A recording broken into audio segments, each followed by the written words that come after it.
हिसाब से चल रही और यह जो तैयारी उनकी हो रही है कुछ नया नहीं है। पहले भी बिजली लेखपाल से चलवा रहे थे, प्राइमरी स्कूल से चलवा रहे थे, सिंचाई विभाग के इंजीनियर महोदय लोगों से चलवा रहे थे। तो पहले उनकी जो तैयारी थी, तैयारी बिल्कुल वही है, पुराना ही पेपर लिखा जा रहा है उनकी तरफ से, कुछ नया नहीं है। तो जो पहले उस पूरी तैयारी का जो परिणाम था, वह परिणाम इस बार भी वही आएगा कि वह चला नहीं पाए। और वह जब भी वो बिजली लेखपाल और कानून पुलिस के द्वारा चलवाए हैं, तो आपकी विजय हमेशा हुई है और उसकी शुरुआत हो चुकी है। साथियों, उनकी तैयारी नहीं, हमें विजय अपनी तैयारी पर मिलेगी, क्योंकि उनकी तरफ से दो तरफ से होगा। एक तरफ से आपको लुभावने वादे दिए जाएंगे और दूसरे आपको डराने का प्रयास किया जाएगा। लुभावने वादों में उन्होंने वो बता दिया कि आपकी कोई सेवा शर्तें नहीं होंगी, डिस्टर्ब नहीं होंगी और आपको आकर्षक बीआरएस दिया जाएगा। आकर्षक बीआरएस में उन्होंने नया संशोधन किया है कि आयु की सीमा नहीं होगी। वो निश्चित रूप से मैं बता दूं, ये भ्रामक है। भ्रामक इसलिए कि बीआरएस में कभी भी आयु बंधन होता ही नहीं। वो उसमें होती है कितने वर्ष की सेवा कौन पूरा किया है, सेवा के अनुसार बीआरएस की बात होती है। मैं मानता हूं सेवा वाला भी ला दे या उनके उस आयु का अर्थ हम सेवा भी अगर समझें तो उसका सीधा मतलब है, क्योंकि अभी बहुत कम उम्र के लोग इस समय विभाग में हैं, मतलब 2000 के बाद के लोग ज्यादा हैं जो पेंशन नहीं पाते। तो आकर्षक बीआरएस आपका क्या हो सकता है? बहुत आपका मान लीजिए कि सेवानिवृत्त हो रहे हैं, 2-4 महीने की सैलरी एक्स्ट्रा, इससे ज्यादा तो कोई आकर्षक हो नहीं सकता। लेकिन जो पेंशन वाले थे और जिनकी 1-2 साल की सर्विस है, उसमें हमारे मुख्य अभियंता महोदय, एसी महोदय होंगे जो पेंशनर हैं। अगर उन्हें देखकर हम यहाँ नहीं आएंगे तो वास्तव में वह तो 2 साल का वेतन और फिर उसके बाद वो पेंशन लेके जाएंगे। लेकिन हमारे लिए आकर्षक क्या होगा?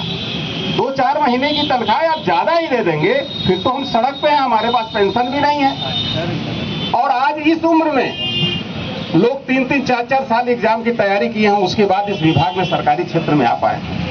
क्या इस उम्र में आप इस 45 साल, 40 साल, 35 साल के लिए अलग से कोई वैकेंसी निकालेंगे?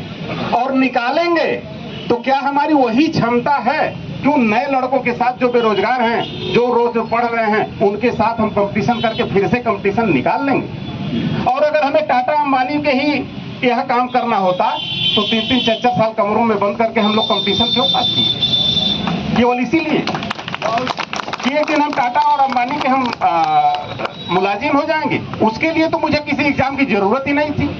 फायर और फायर की वहां स्कीमें हमेशा चलती रहती है और वह स्कीम और वह दरवाजे, तो जब आप यहाँ पे लड़ने के बाद अंततः क्या होगा? हम जेल जाएंगे, बर्खास्त होंगे, लेकिन उनके दरवाजे तो फिर भी खुले रहेंगे, क्योंकि उन्हें हमारे बगैर उनकी बिजली नहीं चलने वाली। तो अगर वहीं हमें जाना है तो लड़ेंगे, अंत तक लड़ेंगे। और साथियों, यह मैं केवल कह दिया, अगर हम लोग लड़ेंगे तो इनकी औकात नहीं है कि इसे सार्वजनिक क्षेत्र से निजी क्षेत्र में लेकर। लेकिन लड़ने के लिए हमें मजबूती से लड़ना पड़ेगा, चाहे वो अभियंता संवर्ग हो। अभियंता संवर्ग में हमने शुरू में ही बता दिया कि जो पेंशनर अभियंता हैं, हो सकता है हमारे कर्मचारी में भी जो पेंशनर कर्मचारी हैं, उन्हें हो सकता है कि इंटरेस्ट न हो, क्योंकि जुड़ाव हमेशा स्वार्थ से होता है। और स्वार्थ, मैं कड़े शब्दों में कहता हूं कि निश्चित रूप से जो कर्मचारी पेंशनर कर्मचारी है उसको थोड़ा कम नुकसान है, लेकिन जो पेंशनर नहीं है, जिसकी सेवा 10 से 15 साल या उससे अधिक है, पेंशन नहीं पाएगा, कल से सड़क पे होगा। 2-4 महीने के आकर्षक या 1-8 साल के वेतन के आकर्षक को लेकर के वह निश्चित सड़क पर होगा और उसका जो हम सेविंग किए हैं, जो अन्य जगहों व्यवस्था बनाए हैं, वह दो साथियों अभी तो तनख्वाह आती है और अंत में पता नहीं चलता है कहाँ चली गई। वो अभी नहीं आएगी तो हमारी सेविंग 2-4 साल में खत्म हो जाएगी, हम सड़क पे होंगे। आज अगर हम नहीं लड़े तो आज एक बार एकांत से आज रात में सोचिएगा कि अगर आज आप नहीं लड़े तो आप अपने बीवी, बच्चों और परिवार और इस समाज को जब 5 साल बाद सड़क पे आप होंगे, वो दृश्य आज ही अगर रात को अगर आप सोचेंगे दिखाई नहीं दिया, तो आप पक्का जान लीजिए यही समय है तब आप 5 साल बाद होगा कि कई लोग आए थे हमें जगाने, लेकिन हम जागे नहीं। अगर उस समय जाग गए होते तो ये 5 साल बाद जो हमारी स्थिति आई है वो नहीं आई होती। साथियों, हमें उसी को बचाना है और मजबूती से लड़ना है, नियम संगत रहना है, बिल्कुल ही कानून को हाथ में नहीं लेना है। लेकिन जो भी कानगो लेखपाल को वो दें, बाइज्जत आप उन्हें बिजली आपूर्ति उन्हें बहाल हुए उनको हैंडओवर करिए। इसलिए हैंडओवर करिए कि सरकार की व्यवस्था है, वो हमसे नहीं चलवाना चाहते हैं, जो नई ड्यूटी लगाए उन्हें देना चाहिए। आप कि केवल उस समय यही रहेगा कि आप अलग होकर के अपना जो भी केंद्रीय नेतृत्व का आएगा, संयुक्त संघर्ष समिति को जो भी आएगा और लोग जो सम्मिलित हैं जो आएंगे, उनके साथ जो भी निर्देश होंगे केवल आप उस निर्देश का पालन करिए।